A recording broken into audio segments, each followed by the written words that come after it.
Salut à tous! On continue notre exploration de la réponse immunitaire adaptative et plus particulièrement dans cette partie, on va parler de la réponse à médiation humorale.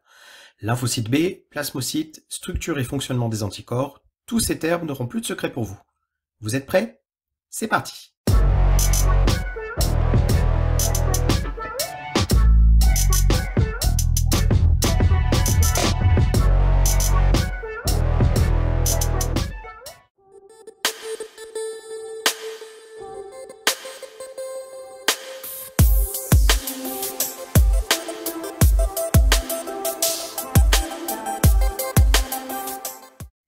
Dans les ganglions lymphatiques, il existe une multitude de lymphocytes B naïfs qui sont produits dans la moelle osseuse comme nous l'avons vu dans la vidéo précédente. Chaque lymphocyte B possède à sa surface un récepteur BCR, pour B-Cell Receptor, spécifique d'un antigène donné. Les BCR sont en réalité des immunoglobulines membranaires. Ce sont des protéines qui ont une structure très similaire aux anticorps, mais qui sont attachées à la membrane plasmique du lymphocyte B.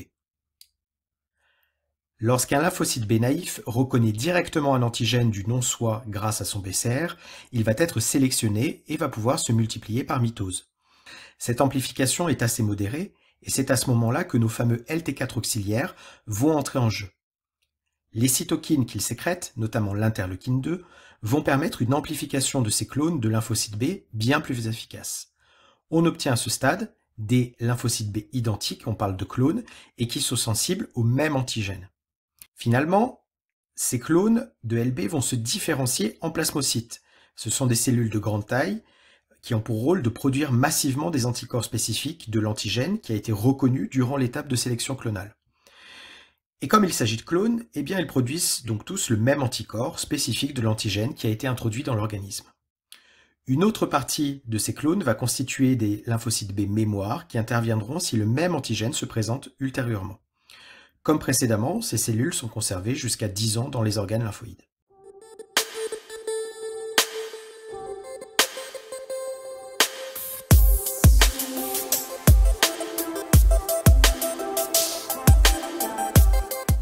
Les anticorps sont des protéines qui appartiennent à la famille des immunoglobulines. Elles ont une forme tridimensionnelle en Y et on les retrouve dans l'ensemble des fluides corporels, dans le sérum, dans le milieu extracellulaire, c'est-à-dire entre les cellules, dans les tissus, la lymphe, le lait maternel. Ils sont constitués de 4 chaînes polypeptidiques. On parle de 2 chaînes lourdes, qui sont notées en anglais H pour heavy, ils sont identiques sur un même anticorps, et 2 chaînes légères, L pour light, en anglais, identiques sur un même anticorps. Ces chaînes sont reliées et stabilisées par des liaisons qu'on appelle des ponts disulfures. Les deux types de chaînes sont constitués d'une région constante, identique pour tous les anticorps, et d'une région variable qui diffère d'un anticorps à l'autre. Ainsi, les bras du Y de l'anticorps présentent des parties variables d'une chaîne lourde qu'on appelle VH et d'une chaîne légère qu'on appelle VL.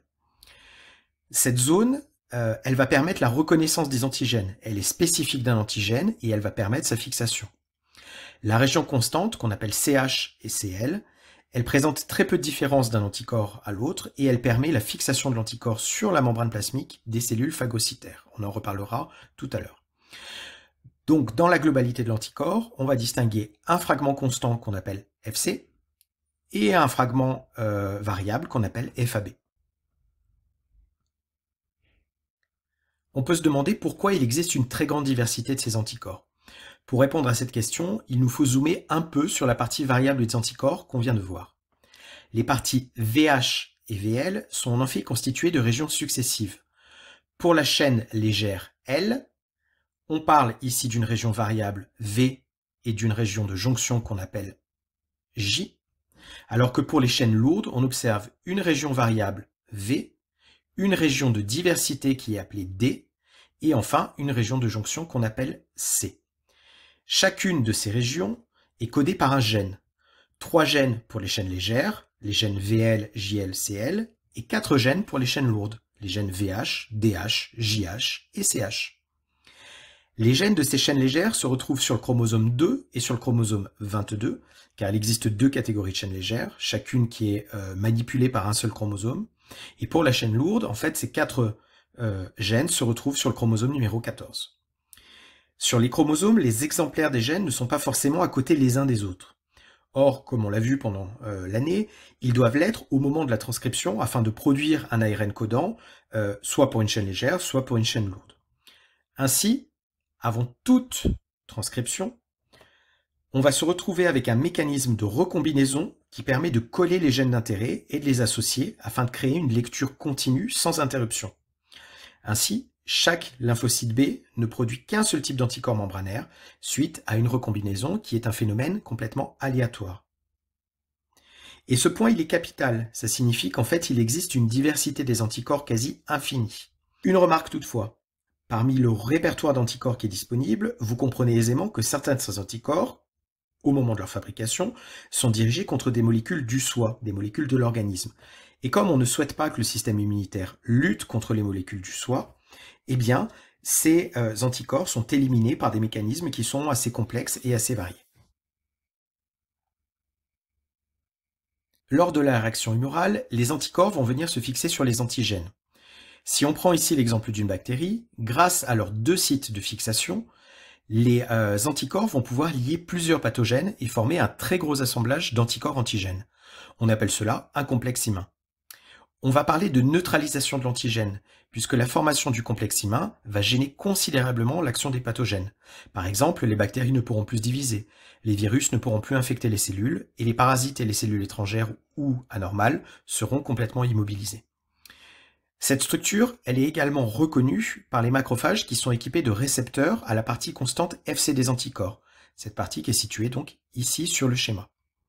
Les macrophages vont donc phagocyter le complexe humain et ainsi détruire le pathogène par les 4 étapes que l'on a vues précédemment: adhésion, ingestion, lyse et élimination.